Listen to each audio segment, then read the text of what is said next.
Bonjour et bienvenue à Lumière de la Parole, une initiative de la paroisse Notre-Dame-de-Foix dont je suis vicaire. J'espère que vous allez bien.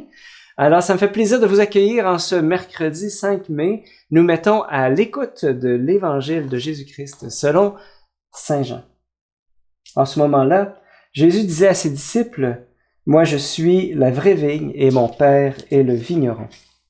Tout sarment qui est en moi et qui ne porte pas de fruit, mon Père l'enlève. Tout sarment qui porte du fruit, il le purifie en le taillant, pour qu'il en porte davantage. Mais vous, déjà vous voici purifiés grâce à la parole que je vous ai dite. Demeurez en moi, comme moi en vous. De même que le sarment ne peut porter de fruit par lui-même s'il ne demeure pas sur la vigne, de même vous non plus, si vous ne demeurez pas en moi. Moi je suis la vigne, et vous les sarments. Celui qui demeure en moi et en qui je demeure, celui-là porte beaucoup de fruits, car en dehors de moi, vous ne pouvez rien faire. Si quelqu'un ne demeure pas en moi, il est comme le sarment jeté dehors et il se dessèche. Les sarments secs, on les ramasse, on les jette au feu et ils brûlent. Si vous demeurez en moi et que mes paroles demeurent en vous, demandez tout ce que vous voulez et cela se réalisera pour vous. Ce qui fait la gloire de mon Père, c'est que vous portiez beaucoup de fruits et que vous soyez pour moi des disciples. Acclamons la parole de Dieu. Louange à toi, Seigneur Jésus. Il y a beaucoup de choses dans cet évangile-là qui sont vraiment profondes. Et d'abord, juste l'image de la vigne et des sarments. Moi, ça m'a pris du temps à comprendre c'était quoi un sarment. C'est quoi un sarment? En fait, c'est une tige, c'est la tige de la vigne, en fait, qui tient les raisins. C'est le rameau, c'est le bout des branches, si vous voyez, là. Alors, quand on y pense bien, en fait, quand on voit une vigne qui grimpe sur un mur, en fait, on ne voit jamais le tronc, on ne voit jamais les branches. On ne voit que les sarments. On voit les sarments avec les feuilles puis le raisin, finalement. Et de la même manière, en fait, les gens qui ne croient pas en Dieu, qui ne croient pas au Christ, en fait, ils ne voient pas le Christ, mais ils voient des chrétiens.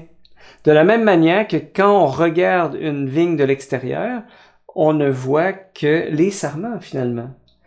Alors, les gens ne voient que des chrétiens, des chrétiennes. Je suis la vigne, vous les sarments. La vigne, elle est cachée, mais on voit les sarments. Je sais pas si vous voyez un petit peu l'idée. Alors, la vigne, donc, elle est cachée aux yeux des gens. Mais l'enjeu des sarments, c'est de rester connecté à la vigne. Connecté, c'est un mot, c'est pas un mot qui est à la mode, ça. Être connecté, parce que si t'es déconnecté, hey, c'est la pire affaire qui peut t'arriver. Être déconnecté. Alors, si Jésus dit que si le sarment reste pas connecté à la vigne, eh bien, il ne porte pas de fruits, il va se dessécher, il ne vaut plus rien. Et si le sarment, il porte du fruit, qu'est-ce qui arrive s'il porte du fruit? Le Père le coupe, il va le tailler. Il va le tailler pour qu'il en porte davantage. La fécondité. C'est ça le critère de tout en Église comme dans notre vie. Et vous vous rappelez la capsule d'hier, on parlait de la fécondité et de la croix. Ben vous voyez, quand une œuvre porte du fruit, hein, le Père, il vient l'émonder, il vient la purifier en la taillant. Ça fait mal. Mais pour que ça porte encore plus de fruits. Mystère de la croix, de la fécondité, en tout cas, dans l'Évangile, ça va ensemble. On n'aime pas trop ça, mais voilà.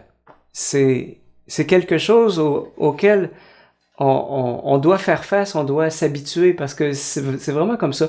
Il n'y a pas de fécondité sans épreuve. Tout sarment qui porte du fruit, il le purifie en le taillant pour qu'il en porte davantage. Et oui, nous pourrons porter du fruit seulement si nous restons connectés à Jésus. C'est tellement vrai.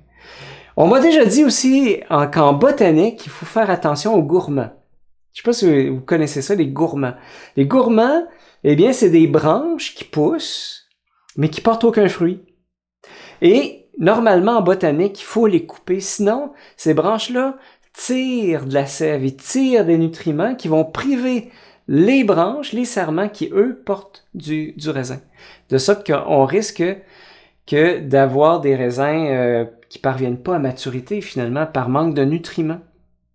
Alors, ça, pour moi, il y a vraiment un excellent critère pour nous en Église, comme pour notre vie personnelle.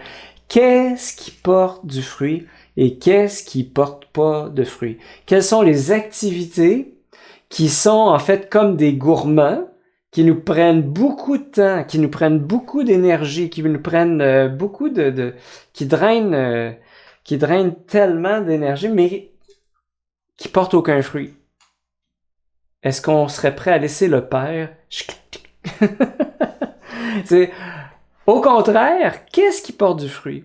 T'sais, prenons le temps de faire le discernement aujourd'hui à partir de l'Évangile, à partir de ce critère que nous fournit Jésus aujourd'hui dans l'Évangile, de la fécondité. On peut faire le même exercice dans notre vie. Qu'est-ce qui porte vraiment du fruit? Puis qu'est-ce qui en porte pas? Et est-ce que je suis prêt à couper toutes ces choses qui me prennent beaucoup de temps mais qui donnent à rien? Voilà. Demandons aujourd'hui vraiment à l'Esprit Saint de nous inspirer, voilà, ce critère de la fécondité. Et Seigneur Jésus, merci de nous accorder la grâce de ton amour, de ta bénédiction, au nom du Père, du Fils et du Saint-Esprit. Amen. À demain!